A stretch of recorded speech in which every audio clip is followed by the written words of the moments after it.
ಈ ದಿನ ನಾವು ಸಾಹಿತ್ಯ ಚರಿತ್ರೆಯ ಕುರಿತಾಗಿ ಕೆಲವು ವಿಚಾರಗಳನ್ನು ತಿಳ್ಕೊಳ್ಳೋಣ. ಸಾಮಾನ್ಯವಾಗಿ ಪದವಿ ತರಗತಿಯ ಎಲ್ಲ ಕಲಾ ವಿಭಾಗದ ವಿದ್ಯಾರ್ಥಿಗಳಿಗೆ ಮತ್ತು ಭಾಷೆಯನ್ನು ಓದುವಂಥ ಇತರ ವಿಭಾಗದ ವಿದ್ಯಾರ್ಥಿಗಳಿಗೂ ಕೂಡ ಸಾಹಿತ್ಯ ಚರಿತ್ರೆಯ ಜ್ಞಾನವನ್ನು ಕೊಡುವುದು ಭಾಷಾ ಪಠ್ಯದ ಒಂದು ಮುಖ್ಯ ಗುರಿ. ಇನ್ನು ಕನ್ನಡವನ್ನು ಐಚ್ಛಿಕವಾಗಿ ಓದುವ ವಿದ್ಯಾರ್ಥಿಗಳಂತೂ ಸಾಹಿತ್ಯ ಚರಿತ್ರೆಯನ್ನೇ ಪಠ್ಯವಾಗಿ ಓದುತ್ತಾರೆ.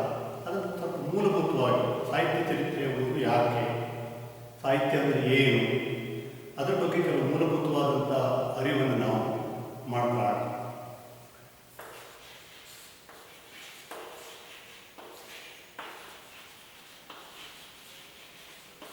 ಸಾಹಿತ್ಯ ಚರಿತ್ರೆ ಅಂದರೆ ಏನು ಅಂತ ಗೊತ್ತಿದೆ.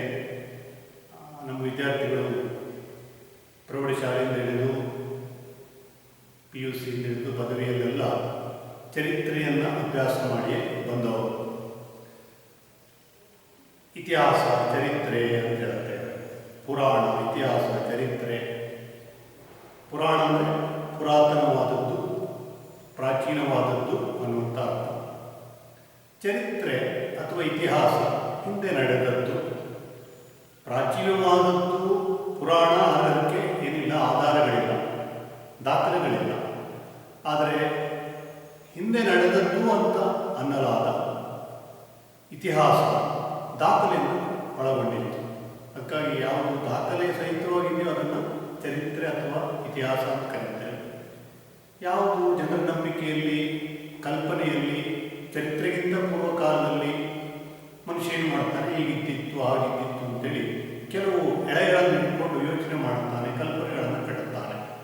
ಅದನ್ನು ಪುರಾಣ, ಕಟ್ಟುಕತೆ ಈ ಥರ ಹೇಳ್ತೇವೆ.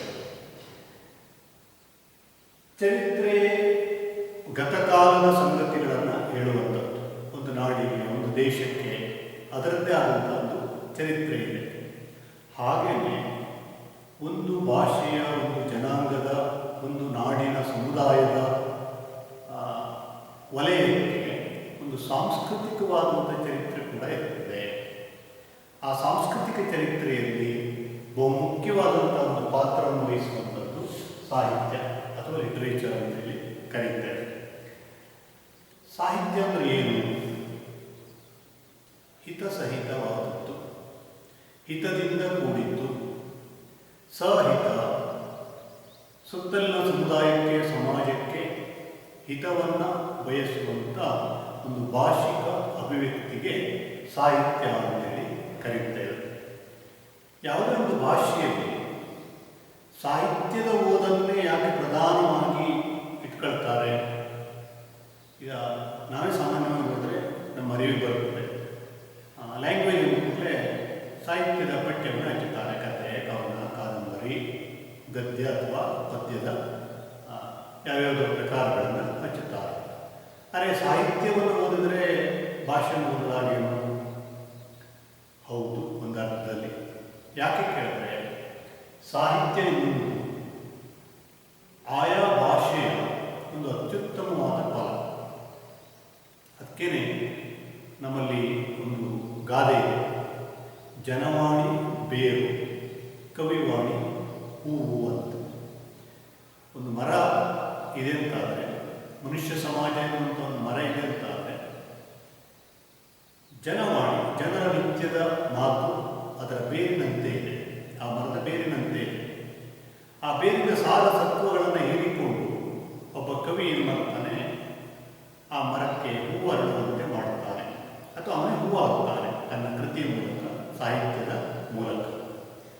ಅಂದರೆ ಒಂದು ಸಮುದಾಯದ ಆಶೋತ್ತರಗಳನ್ನು, ಆ ಜನಾಂಗದ ಅಂತರಂಗದ ಸುಖ, ದುಃಖ, ನೋವು, ನಲಿವು, ಸಂಭ್ರಮ, ವಿಷಾದ, ಬದುಕಿನ ಎಲ್ಲ ಸಂಗತಿಗಳನ್ನು ತಾನು ಅನುಭವಿಸ್ತಾ ತನ್ನ ಅಂತರಂಗವನ್ನು ಸಮಾಜಮುಖಿಯಾಗಿಸಿ ಅದನ್ನು ಪರಿಭಾವಿಸ್ತಾ ಭಾಷೆಯಲ್ಲಿ ಅದನ್ನು ಅತ್ಯುತ್ತಮವಾಗಿ ಕಟ್ಟಿಕೊಡುವಂಥ ಒಂದು ಶಕ್ತಿ ಆಯಾ ಭಾಷೆಯ ಸಾಹಿತ್ಯದಲ್ಲಿ ತೊಡಗಿಕೊಂಡಂಥ ವ್ಯಕ್ತಿಗೆ ಸಾಧ್ಯ ಆಗುತ್ತದೆ. ಅದಕ್ಕಾಗಿಯೇ ಕವಿವಾಣಿಯನ್ನು ಹೂವು ಅಂತೇಳಿ ಆ ಗಾದೆ ಮಾತು ಕರೀತದೆ. ಹಾಗಾಗಿ ಒಂದು ಭಾಷೆಯನ್ನು ಅಭ್ಯಾಸ ಮಾಡಬೇಕು ಅಂತಾದರೆ ಆ ಭಾಷೆಯ ಸಾಹಿತ್ಯ ಚರಿತ್ರೆಯನ್ನು ಕೂಡ ಅಭ್ಯಾಸ ಮಾಡಿದ್ರೆ ಆ ಭಾಷೆಯ ಒಂದು ಪರಿಪೂರ್ಣವಾದಂಥ ಫಲ ಭಾಷಾ ಅಭ್ಯಾಸ ಮಾಡುವಂಥ ವ್ಯಕ್ತಿಗೆ ದೊರೆಯುತ್ತದೆ. ಅದಕ್ಕಾಗಿ ಸಾಹಿತ್ಯ ಚರಿತ್ರೆಗೆ ನಮ್ಮ ಭಾಷಾ ಅಧ್ಯಯನದಲ್ಲಿ ಎಲ್ಲಿಲ್ಲದ ಒಂದು ಪ್ರಾಮುಖ್ಯತೆ ಇದೆ. ಆದರೆ ಸಾಹಿತ್ಯ ಒಂದನ್ನೇ ಇಟ್ಕೊಂಡು ಭಾಷೆಯನ್ನು ಸಂಪೂರ್ಣವಾಗಿ ತಿಳ್ಕೊಳ್ಳಿಕ್ಕಾಗುತ್ತೆ ಅಂತ ವ್ಯಾಕರಣ ಓದಬೇಕು, ಛಂದಸ್ಸು ಓದಬೇಕು, ಅಲಂಕಾರ ಓದಬೇಕು, ಒಂದು ಭಾಷೆ ಇಟ್ಟುಕೊಳ್ಳುವಂಥ ಬೇರೆ ಬೇರೆ ಜ್ಞಾನ ಇವೆಲ್ಲವೂ ಇದೆ. ಆದರೆ ಭಾಷೆಯ ಅತ್ಯುತ್ತಮವಾದಂಥ ಒಂದು ಅಭಿವ್ಯಕ್ತಿ ಸಾಹಿತ್ಯದ ಬೇರೆ ಬೇರೆ ಪ್ರಕಾರಗಳಲ್ಲಿರೋದ್ರಿಂದ, ಮತ್ತೆ ಇನ್ನೂ ಒಂದು ಅಂತಂದರೆ ಇದು ರಚನೆಯಲ್ಲಿ ಮಾತ್ರ ಸಾಹಿತ್ಯವಾಗಿರುತ್ತದೆ, ಅಭಿವ್ಯಕ್ತಿಯಲ್ಲಿ ಅದು ಸಾಹಿತ್ಯ ರೂಪವನ್ನು ತಳೆದಿರುತ್ತದೆ, ಅದು ನಮಗೆ ಹಿತ ಆಗ್ತದೆ, ಸಂತೋಷವನ್ನು ಕೊಡುತ್ತದೆ, ಯಾಕಂದರೆ ಕಲಾತ್ಮಕವಾಗಿರುತ್ತದೆ. ಹಾಗಾಗಿ ಅದನ್ನು ಓದಬೇಕು ಅಂತಲ್ಲ, ಅದನ್ನು ಆ ಕಾರಣಕ್ಕೆ ಇಷ್ಟಪಟ್ಟು ನಾವು ಓದ್ತೇವೆ. ಈಗ ಒಂದು ಸಾಮಾನ್ಯ ಸಂಗತಿಯನ್ನು ತಿಳಿದುಕೊಳ್ಳುವಾಗ ನಮಗೆ ಅಭಿರುಚಿ ಎಷ್ಟಿರ್ತದೋ ಅದೇ ಸಂಗತಿಯನ್ನು ಸಾಹಿತ್ಯದ ಮೂಲಕ ತಿಳಿದುಕೊಳ್ಳುವಾಗ ಏನಾಗ್ತದೆ ಅದಕ್ಕಿಂತ ಹೆಚ್ಚಿರ್ತದೆ. ಹಾಗಾಗಿ ಒಂದು ಇತಿಹಾಸದ ಯಾವುದೋ ಒಂದು ಘಟನೆ ಕುರಿತು ಒಂದು ಕಾದಂಬರಿಯೋ ನಾಟಕವೋ ಅಥವಾ ಒಂದು ಮಹಾಕಾವ್ಯವೋ ಹುಟ್ಟಿಕೊಂಡಾಗ ಅದು ಆ ವಸ್ತುವನ್ನು ಮಾತ್ರ ಪ್ರತಿನಿಧಿಸ್ತಾ ಇರೋದಿಲ್ಲ, ಹೇಳುವ ತನ್ನ ಕುಶಲತೆಯಿಂದ ಏನು ಮಾಡ್ತಾ ಇರ್ತದೆ, ನಮ್ಮನ್ನು ಸೆಳೀತಾ ಇರ್ತದೆ. ಅಂದರೆ ವಿಶಿಷ್ಟವಾದ ಅನುಭವದ ವಿಶೇಷವಾದ ಅಭಿವ್ಯಕ್ತಿ, ವಿಶಿಷ್ಟವಾದ ಅನುಭವದ ವಿಶಿಷ್ಟ ಅಭಿವ್ಯಕ್ತಿ,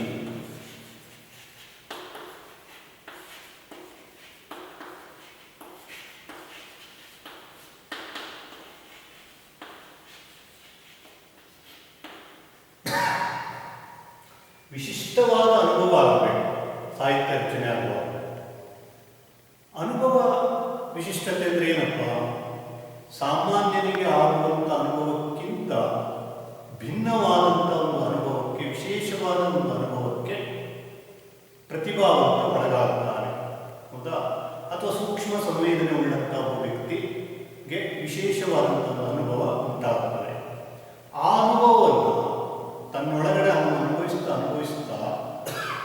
ಅದನ್ನೇನು ಮಾಡ್ತಾನೆ, ಭಾಷೆಯ ಮೂಲಕ ವಿಶಿಷ್ಟವಾಗಿ ಅಭಿವ್ಯಕ್ತಗೊಳಿಸುತ್ತಾನೆ. ಸಾಹಿತ್ಯ ಸಂಗೀತ ನಾದದ ಮೂಲಕ ಅಭಿವ್ಯಕ್ತಗೊಳಿಸುತ್ತಾನೆ. ನೃತ್ಯ ಹೆಜ್ಜೆಗಳ ಮೂಲಕ ದೇಹದ ಅಂಗಾಂಗಗಳ ವಿವಿಧ ಕುಣಿತ ಮಣಿತಗಳಿಂದಲ ಅದನ್ನು ವ್ಯಕ್ತಪಡಿಸುತ್ತಾನೆ.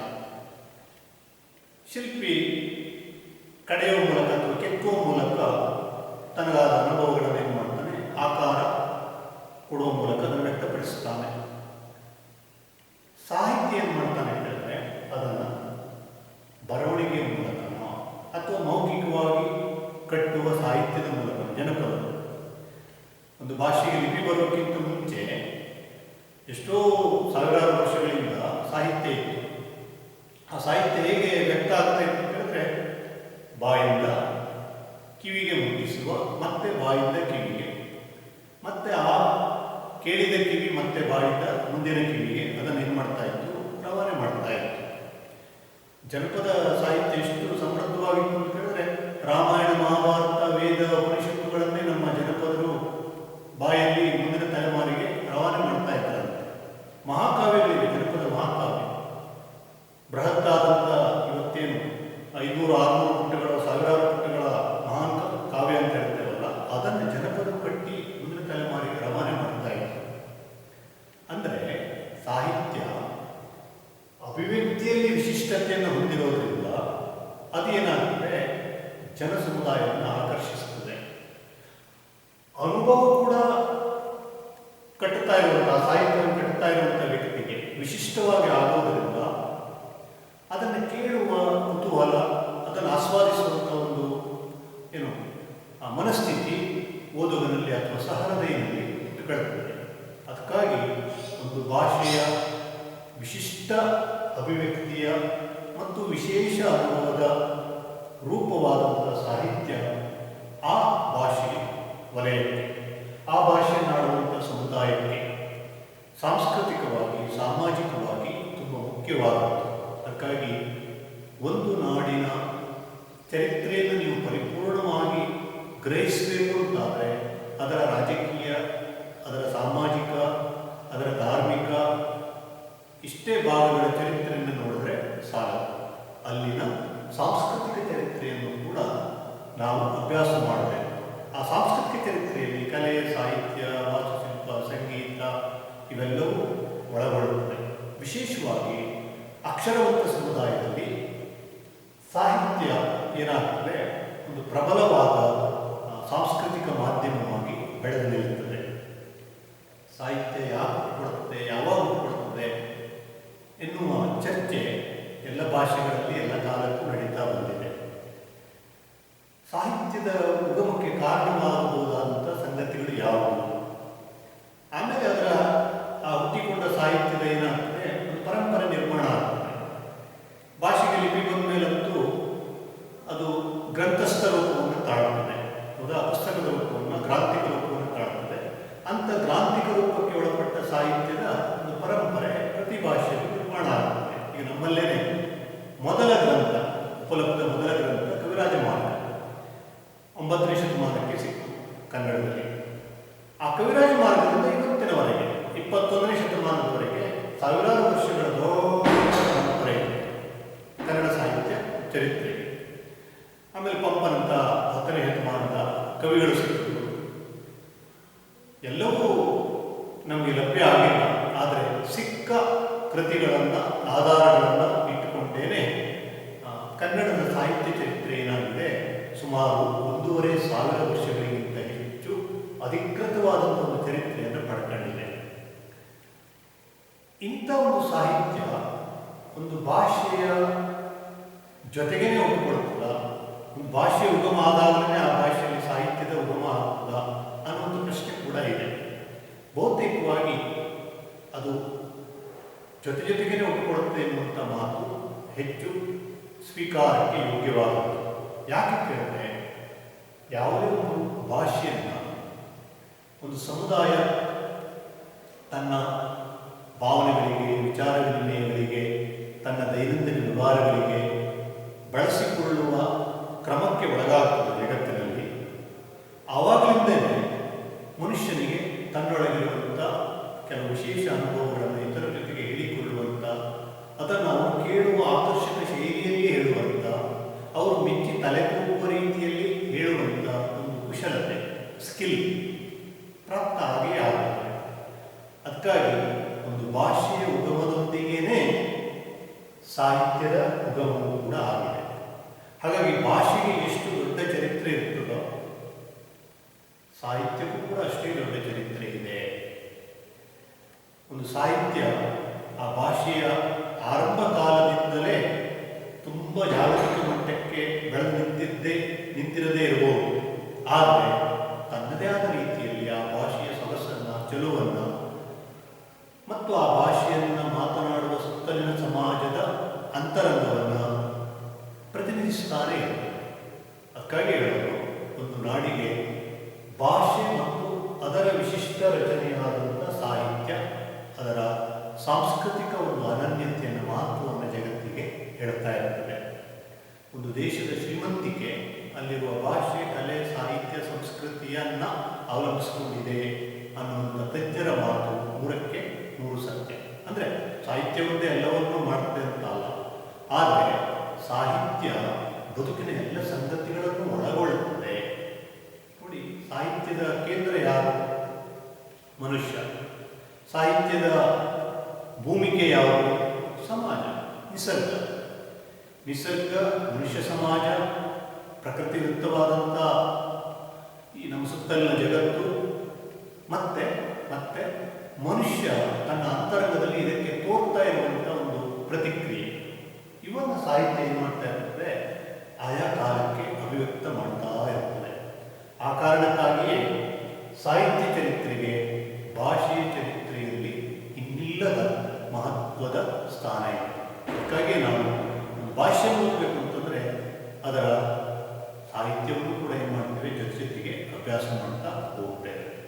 ಮತ್ತು ಜಗತ್ತಿನ ಎಷ್ಟೋ ಸಮುದಾಯವನ್ನು, ಜನಾಂಗವನ್ನು ತಿಳ್ಕೊಳ್ಳಿಕ್ಕೆ ಆ ಭಾಷೆಯ ಸಾಹಿತ್ಯವನ್ನು ನಾವೇನು ಮಾಡ್ತೇವೆ, ನಮ್ಮ ಭಾಷೆಗೆ ಅನುವಾದ ಮಾಡಿಕೊಂಡು ಅಧ್ಯಯನ ಮಾಡುವ ಒಂದು ಕ್ರಮ ಜಾಗತಿಕವಾಗಿ ಇವತ್ತು ನಡೀತಾನೇ ಇದೆ.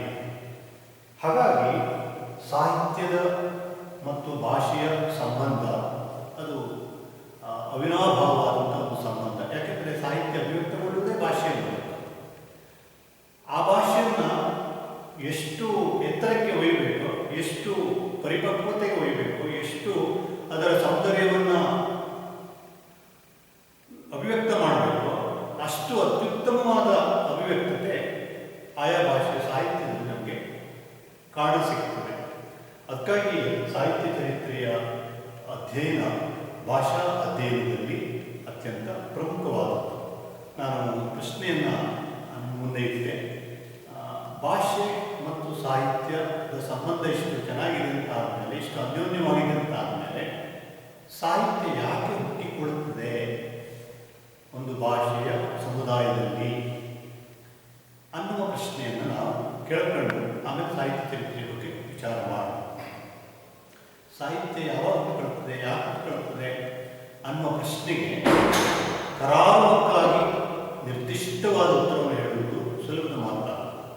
ಆದರೆ ಮನುಷ್ಯ ಭಾವಜೀವಿ, ಮನುಷ್ಯ ಸಮಾಜ ಜೀವಿ. ಮನುಷ್ಯನ ಬಾಹ್ಯ ಜಗತ್ತಿನ ಸುಖ ದುಃಖ ಸಂಬಂಧಗಳು ಅವನು ಹೇಗೆ ಕಟ್ಟಿಕೊಂಡಿದ್ದಾನೋ ಹಾಗೇನೆ ಅದಕ್ಕೆ ಅವನ ಅಂತರಂಗದಲ್ಲಿ ಕೂಡ ಏನಾಗ್ತಾ ಇರುತ್ತೆ, ನಿರಂತರವಾದಂಥ ಒಂದು ಸ್ಪಂದನೆ, ರಿಯಾಕ್ಷನ್, ಪ್ರತಿಕ್ರಿಯೆ ನಡೀತಾನೇ ಇರ್ತದೆ.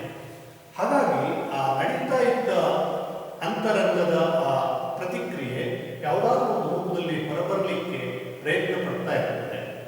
ಕವಿ ಅಥವಾ ಸಾಹಿತ್ಯ ಅಥವಾ ಬರಹಗಾರ ಏನು ಮಾಡ್ತಾನೆ, ಭಾಷೆಯನ್ನು ಅದಕ್ಕೆ ಮಾಧ್ಯಮವಾಗಿ ಬಳಸಿಕೊಂಡು ಅದನ್ನು ಅಭಿವ್ಯಕ್ತಗೊಳಿಸಲಿಕ್ಕೆ ಹೋಗ್ತಾರೆ. ಆ ಕಾರಣಕ್ಕೆ ಸಾಹಿತ್ಯ ಹುಟ್ಟಿಕೊಳ್ಳುತ್ತದೆ.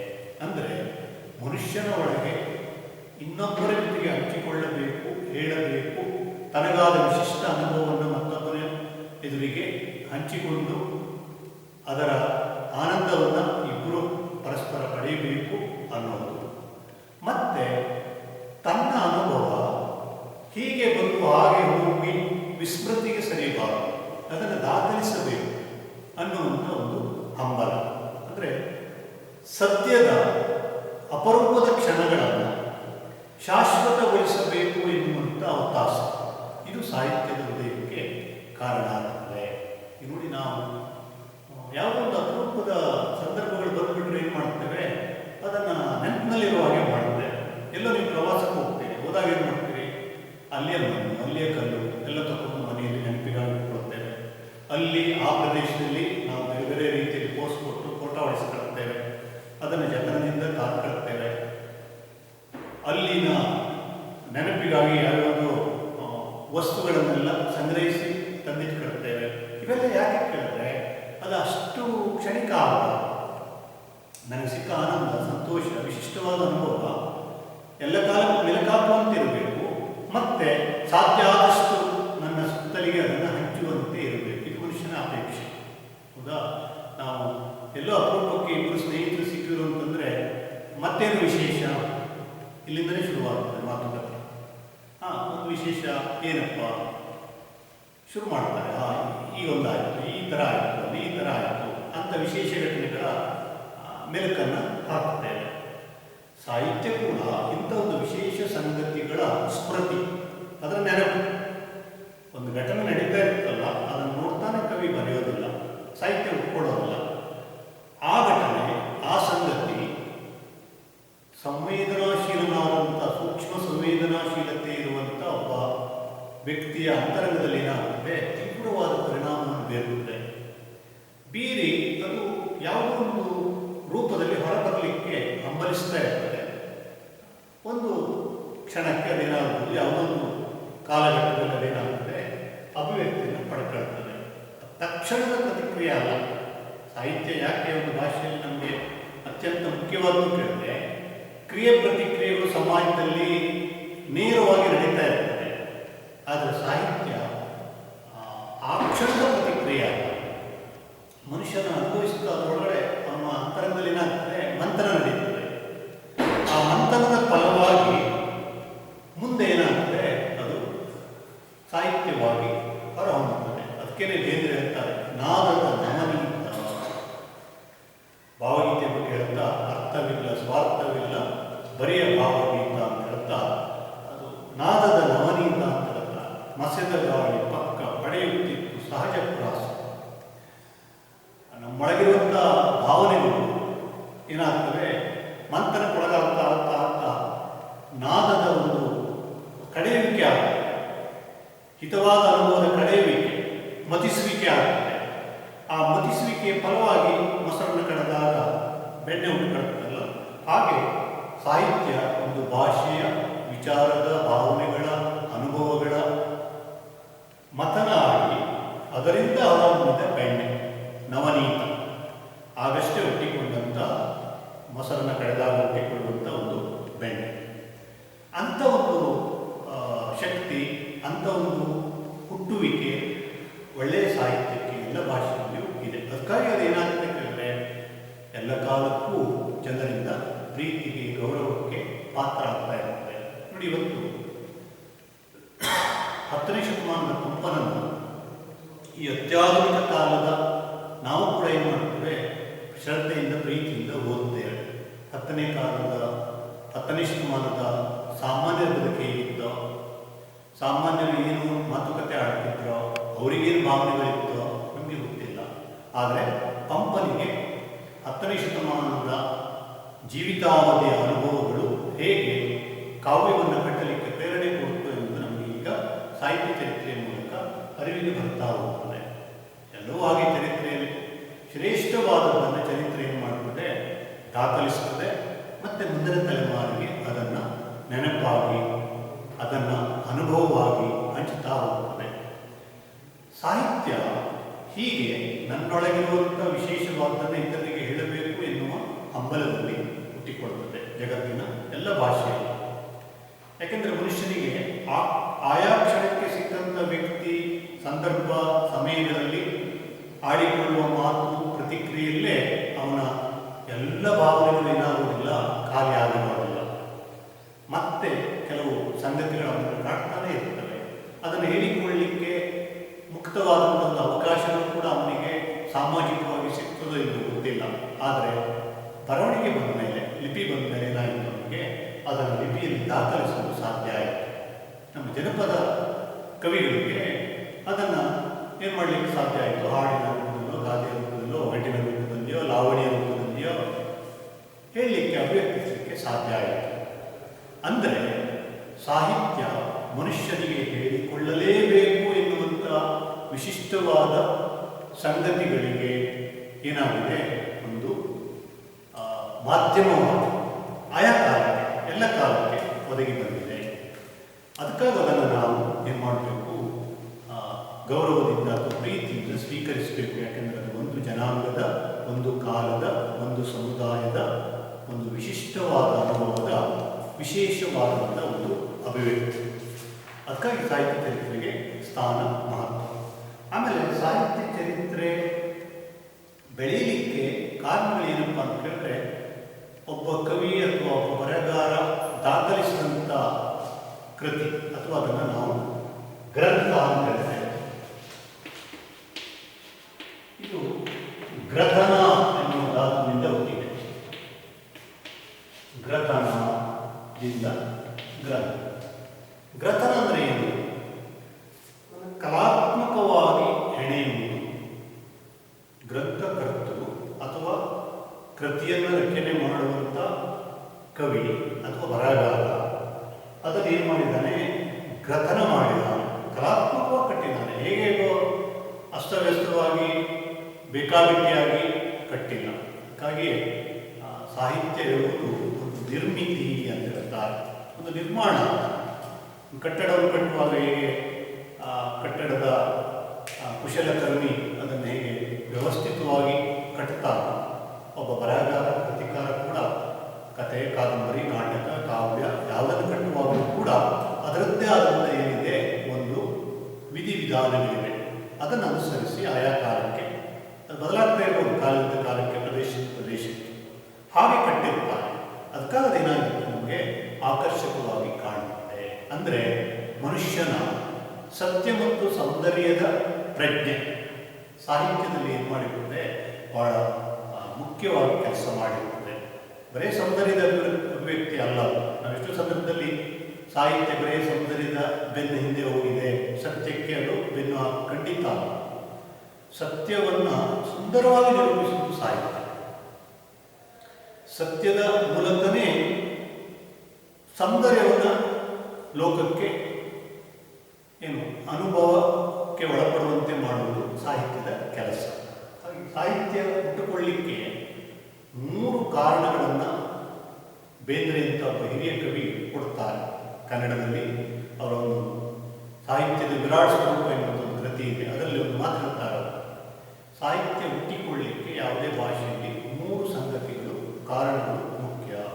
ಒಂದು, ಕೇಳುವಂಥ ಶ್ರೋತೃವರ್ಗ, ಅದನ್ನು ಕೇಳಬೇಕು. ಈಗಾದರೆ ಗ್ರಂಥ ಓದಬೇಕು ಅನ್ನುವಂಥ ಓದುಗ ವರ್ಗ. ಜನಪದ ಹಾಡು ಅಥವಾ ಸಾಹಿತ್ಯ ಆದರೆ ಕೇಳುವಂಥ ವರ್ಗ. ಆಮೇಲೆ ತನ್ನ ಪಾಂಡಿತ್ಯ, ತನ್ನ ಕೌಶಲ್ಯ, ತನ್ನ ಬುದ್ಧಿಮತ್ತೆಯನ್ನು ಇತರರ ಜೊತೆಗೆ ಹಂಚಿಕೊಳ್ಳಬೇಕು ಎನ್ನುವಂಥ ಪಂಡಿತ ವರ್ಗ. ಆಮೇಲೆ ಇಂಥ ಮಹತ್ವವಾದಂಥ ಕೃತಿಯನ್ನು ಸಮಾಜಕ್ಕೆ ಕೊಡಿಸಬೇಕು, ತನ್ನ ಕಾಲದ ಸಾಂಸ್ಕೃತಿಕವಾದ ದಾಖಲೆಯಾಗಿ ಅದನ್ನು ಇಡಬೇಕು ಅಂತ ಅಪೇಕ್ಷೆ ಪಡುವಂಥ ಪೋಷಕ ವರ್ಗ. ಹಿಂದಾದರೆ ರಾಜ ಮಹಾರಾಜರೇನಾಗಿದ್ದರು, ಸಾಹಿತ್ಯ ಕಲೆಯ ಪೋಷಕರಾಗಿದ್ದರು. ಇವತ್ತು ಕೂಡ ಪ್ರಜಾಪ್ರಭುತ್ವ ಯುಗದಲ್ಲಿ ಸರ್ಕಾರ ಆ ಕೆಲಸವನ್ನು ತಕ್ಕ ಮಟ್ಟಿಗೆ ಮಾಡ್ತಾ ಇದೆ. ಹಾಗಾಗಿ ಅದನ್ನು ಪೊರೆಯುವ ಸಾಂಸ್ಕೃತಿಕ ಹೊಣೆಗಾರಿಕೆಯನ್ನು ಹೊತ್ತಂಥ ಪೋಷಕ ವರ್ಗ, ಶ್ರೀಮಂತ ವರ್ಗ.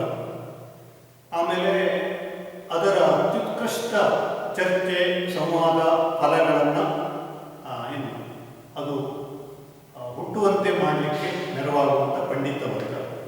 ಆಮೇಲೆ ಅದನ್ನು ಕೇಳಿ ಆಸ್ವಾದಿಸಿ ಆನಂದಿಸುವಂಥ ಶ್ರೋತೃವರ್ಗ, ಕೇಳುವುದು, ಓದುವುದು. ಬಹುಶಃ ಹಾಡಾಗಲಿ, ಯಾವುದೇ ಕಲೆಯಾಗಲಿ, ಪ್ರದರ್ಶನ ಕಲೆಗಳು ಅಂತ ಹೇಳ್ತೇವಲ್ಲ, ಅವೆಲ್ಲ ಶ್ರೋತೃಗಳ ಪ್ರತಿಕ್ರಿಯೆ ಮೂಲಕನೇ ಏನಾಗ್ತವೆ, ತಮ್ಮ ಅಸ್ತಿತ್ವವನ್ನು ಬೆಳೆಸ್ಕೊಳ್ತವೆ. ಸಾಹಿತ್ಯ ಕೂಡ ಆಗಿದೆ. ಓದುಗ ವರ್ಗದ ಪ್ರತಿಕ್ರಿಯೆಗಳು ಮಾಡಿ ಒಬ್ಬ ಬರಹಗಾರ ಏನಾಗ್ತಾನೆ, ತನ್ನ ಮುಂದಿನ ಬರವಣಿಗೆಗಳಲ್ಲಿ ವಿಕಾಸ ಹೊಂದುತ್ತಾ ಹೋಗ್ತಾನೆ. ಯಾವುದೇ ಒಂದು ಭಾಷೆಯಲ್ಲಿ ಶ್ರೇಷ್ಠ ಮಟ್ಟದ ಅಥವಾ ಅತ್ಯುತ್ತಮವಾದಂಥ ಒಂದು ಸಾಹಿತ್ಯ ಪರಂಪರೆ ಇದೆ ಅಂತಾದರೆ ಇವು 3 ವರ್ಗ ಇದೆ ಅಂತಲೇ ಅರ್ಥ. ಅತ್ಯುತ್ತಮವಾದಂಥ ಶ್ರೋತೃವರ್ಗ ಇದೆ, ಅದನ್ನು ರಚನೆ ಮಾಡುವ ಪಂಡಿತ ವರ್ಗ, ಸಾಮರ್ಥ್ಯವುಳ್ಳಂಥ ಬೌದ್ಧಿಕ ಅಥವಾ ಪ್ರತಿಭೆ ಉಳ್ಳಂಥ ಒಂದು ವಲಯ. ಆಮೇಲೆ ಅದಕ್ಕೆ ಕಾಲಕ್ಕೆ ಪೋಷಣೆಯನ್ನು ಒದಗಿಸುವಂಥ ರಾಜರೋ, ಸರ್ಕಾರವೋ, ಶ್ರೀಮಂತರೋ. ನಮ್ಗೆ ಆಶ್ಚರ್ಯ ಆಗ್ಬೋದು, ಅತ್ತಿಮಬ್ಬೆ ಅಂತ ಒಬ್ಬ ಮಹಿಳೆ 10ನೇ ಶತಮಾನದಲ್ಲಿ ಪೊನ್ನನ ಶಾಂತಿ ಪುರಾಣದ 1,500 ಹಸ್ತಪ್ರತಿಯನ್ನು ತನ್ನ ಸ್ವಂತ ಖರ್ಚಿನಿಂದ ಮಾಡಿ ಸಮಾಜದಲ್ಲಿ ಹಂಚಿದ್ದಾನೆ. ಆ ಕಾಲಕ್ಕೆ ತಾಳೆಗರಿಯಿಂದ ಒಂದು ಹಸ್ತಪ್ರತಿ ಮಾಡಲಿಕ್ಕೇ ಒಬ್ಬ ವ್ಯಕ್ತಿಗೆ ವರ್ಷಗಟ್ಟಲೆ ಟೈಮ್ ಹಿಡಿತಿತ್ತು. ತಾಳೆಗರಿಯಿಂದ ಬರೀಬೇಕು ಅಕ್ಷರಗಳನ್ನು, ಮಹಾನ್ ಕಾವ್ಯಗಳನ್ನು, ಬೃಹತ್ ಕಾವ್ಯಗಳನ್ನು. ಅಂಥ ಶಾಂತಿ ಪುರಾಣದ 1,500 ಪ್ರತಿಯನ್ನು, ಈಗಿನ ಪ್ರಿಂಟಿಂಗ್ ಪ್ರೆಸ್ನ ಕಾಲದಲ್ಲಿ ಹಣ ಇದ್ದರೆ ಒಂದೇ ದಿನದಲ್ಲಿ ಆಗಬಹುದು. ಆದರೆ ಅವಳು ಅದಕ್ಕಾಗಿ ಎಷ್ಟು ಹಣವನ್ನು ವ್ಯಯ ಮಾಡಿ ಅವಳ ಸಾಂಸ್ಕೃತಿಕ ಪ್ರೀತಿ ಮತ್ತು ಅದನ್ನು ಪೋಷಿಸಬೇಕು ಎನ್ನುವಂಥ ಹೃದಯ ವೈಶಾಲ್ಯತೆ ಎಷ್ಟು ದೊಡ್ಡದಾಗಿದೆ. ಅಂದರೆ ಒಂದು ನಾಡಿನ ಸಾಹಿತ್ಯ ಹುಟ್ಟಲಿಕ್ಕೆ ಹೇಗೆ ವಿಶೇಷವಾದಂಥ ಕಾರಣಗಳಿವೆಯೋ ಅದು ಪ್ರಸಾರ ಹೊಂದಲಿಕ್ಕೆ, ಅದು ಸಮಾಜದಲ್ಲಿ ಹಂಚಲ್ಪಡಲಿಕ್ಕೆ ಬೇರೆ ಬೇರೆ ಕಾರಣಗಳಿವೆ. ಹಾಗಾಗಿ ಒಂದು ಭಾಷೆಯನ್ನು ಅಭ್ಯಾಸ ಮಾಡುವುದಕ್ಕೂ ಆ ಭಾಷೆಯ ಸಾಹಿತ್ಯ ಚರಿತ್ರೆಯನ್ನು ಅಭ್ಯಾಸ ಮಾಡುವುದಕ್ಕೂ ಒಂದು ಸಾವಯವವಾದ ಸಂಬಂಧ ಇದೆ. ಆ ಕಾರಣಕ್ಕಾಗಿ ಪಠ್ಯಕ್ರಮದಲ್ಲಿ ವಿಶೇಷವಾಗಿ ಪದವಿಯ ಹಂತಕ್ಕೆ ಬಂದಂಥ ಬಹುತೇಕ ಎಲ್ಲ ವಿದ್ಯಾರ್ಥಿಗಳಿಗೆ ಸಾಹಿತ್ಯದ ಪಠ್ಯವನ್ನು, ಸಾಹಿತ್ಯ ಚರಿತ್ರೆ ಇರ್ಬೋದು ಅಥವಾ ಸಾಹಿತ್ಯದ ಬೇರೆ ಬೇರೆ ರೂಪ ರೂಪಗಳ ಪಠ್ಯವನ್ನು ಹಚ್ಚುತ್ತಾ ಹೋಗ್ತಾರೆ. ಸಾಹಿತ್ಯದ ಪಠ್ಯವನ್ನು ಹಚ್ಚುವಾಗ ನಾವು ಸಾಹಿತ್ಯ ಅಂದರೆ ಏನು, ಯಾವ ಕಾಲಕ್ಕೆ ಸೇರಿದ್ದು, ಕವಿ ಇರ್ತಾನೆ, ಕವಿಯ ಕಾಲ, ಆ ಕೃತಿ ಹುಟ್ಟಿಕೊಂಡಂಥ ಸಂದರ್ಭ, ಇವೆಲ್ಲವನ್ನೂ ಹೇಳುವಾಗ ಆ ನಾಡಿನ ಚರಿತ್ರೆಯನ್ನು ಹೇಳ್ತಾ ಹೋಗುತ್ತೆ. ಅದಕ್ಕಾಗಿ ನಾನು ಹೇಳಿದೆ, ಸಾಹಿತ್ಯ ಚರಿತ್ರೆ ಅಂತಂದರೆ ಒಂದು ನಾಡಿನ ಕೇವಲ ಭಾಷೆಯ ರೂಪಗಳ ಏನೆಲ್ಲ ದಾಖಲೆ ಆಗ 10ನೇ ಶತಮಾನದಲ್ಲಿ ಭಾಷೆ ಹೇಗಿತ್ತು ಅದನ್ನು ಮಾತ್ರ ಪಂಪ ಹೇಳ್ತಾ ಇಲ್ಲ. 10ನೇ ಶತಮಾನದಲ್ಲಿ ಸಮಾಜ ಹೇಗಿತ್ತು, ಜೀವನ ಕ್ರಮ ಹೇಗಿತ್ತು, ಧರ್ಮ ಹೇಗಿತ್ತು, ಕಲೆ ಹೇಗಿತ್ತು, ಸಾಹಿತ್ಯ ಹೇಗಿತ್ತು, ಸಂಸ್ಕೃತಿ ಹೇಗಿತ್ತು, ಮನುಷ್ಯರ ಸಂಬಂಧಗಳು ಹೇಗಿತ್ತು, ಇವೆಲ್ಲವೂ ಪಂಪನ ಕಾವ್ಯದಲ್ಲಿ ನಿಮಗೆ ಸಾಧ್ಯ ಇದೆ. ಅಭ್ಯಾಸ ಮಾಡಲು ತಿಳ್ಕೊಳ್ಳಲು ಸಾಧ್ಯ ಇದೆ. ಅದಕ್ಕಾಗಿ ಚರಿತ್ರೆಯ ಅಧ್ಯಯನಕ್ಕೂ ಕೂಡ ಸಾಹಿತ್ಯ ಏನು ಮಾಡಿದೆ, ದೊಡ್ಡ ಕೊಡುಗೆಯನ್ನು ಕೊಟ್ಟಿದೆ. ಚರಿತ್ರೆಯ ಒಂದು ಭಾಗವಾಗಿ ಸಾಹಿತ್ಯ ಇದ್ದರೂ ಕೂಡ ಸಾಹಿತ್ಯದ ಅಧ್ಯಯನದ ಮೂಲಕ, ಆಯಾ ಕಾಲದಲ್ಲಿ ಹುಟ್ಟಿಕೊಂಡ ಸಾಹಿತ್ಯದ ಅಧ್ಯಯನದ ಮೂಲಕ ಒಂದು ನಾಡಿನ ಒಂದು ಭಾಷೆಯ ಚರಿತ್ರೆಯನ್ನು ಕೂಡ ಅಭ್ಯಾಸ ಮಾಡಲಿಕ್ಕೆ ಅದು ನೆರವು ಕೊಟ್ಟಂಥ ಉದಾಹರಣೆಗಳು ಜಗತ್ತಿನ ಅನೇಕ ಭಾಷೆಗಳಲ್ಲಿವೆ. ಯಾಕೆಂದರೆ ಆ ಸಾಹಿತ್ಯ ಕೃತಿಗಳು ಜನರಿಂದ ಏನಾಗ್ತಾ ಇತ್ತು, ಗೌರವ ಭಾವವನ್ನು ತೆಗೆದುಕೊಂಡು ಅದು ದಾಖಲಾಗಿ ನಿಲ್ತಾ ಇತ್ತು. ಇವತ್ತಿಗೂ ನಮ್ಮಲ್ಲಿ ರಾಮಾಯಣ ಮಹಾಭಾರತವನ್ನು ಬರೀ ಸಾಹಿತ್ಯವಾಗಿ ನೋಡೋದಿಲ್ಲ, ಅದನ್ನು ಪುಣ್ಯ ಗ್ರಂಥವಾಗಿ ನೋಡ್ತೇವೆ. ದೇವರ ಪೀಠದಲ್ಲಿ ಪೂಜೆ ಮಾಡುವಂಥ ವರ್ಗ ಇದೆ. ಹಾಗಾಗಿ ಸಾಹಿತ್ಯ ಚರಿತ್ರೆಯ ಓದು ಒಂದು ನಾಡಿನ ಸಾಂಸ್ಕೃತಿಕವಾದ ಚರಿತ್ರೆಯ ಓದಾಗಿಯೇ ನಮಗೇನಾಗುತ್ತೆ, ಅದು ತೆರೆದುಕೊಳ್ತಾ ಹೋಗುತ್ತದೆ. ಆ ಕಾರಣಕ್ಕೆ ಪಠ್ಯಕ್ರಮದಲ್ಲಿ ಸಾಹಿತ್ಯ ಚರಿತ್ರೆಯನ್ನು ಓದಬೇಕಾದಂತಹ ಅನಿವಾರ್ಯತೆ ಮತ್ತು ಅಗತ್ಯತೆ, ಭಾಷೆಯನ್ನು ಸರಿಯಾಗಿ ತಿಳ್ಕೋಬೇಕು ಅಂತ ಇದ್ದೇ. ಮತ್ತು ನಮ್ಮ ಕನ್ನಡ ಸಾಹಿತ್ಯ ಚರಿತ್ರೆಗೆ ನಾವು ಬಂದರೆ ಅದು ಯಾವಾಗ ಹುಟ್ಟಿಕೊಂಡಿತು, ಕನ್ನಡ ಸಾಹಿತ್ಯ ಚರಿತ್ರೆಯ ಸ್ವರೂಪ ಲಕ್ಷಣಗಳು ಏನು, ಅದರ ಬೇರೆ ಬೇರೆ ಕಾಲಘಟ್ಟದ ಹೊರಳುವಿಕೆ, ಯಾವ್ಯಾವ ಕಡೆಗೆ ಅದು ಹೊರಳಿತು ಅನ್ನೋದನ್ನೆಲ್ಲ ಮುಂದಿನ ತರಗತಿಯಲ್ಲಿ ನೋಡೋಣ. ಸದ್ಯಕ್ಕೆ ನಾನು ಮುಕ್ತಾಯ ಮಾಡ್ತೇನೆ.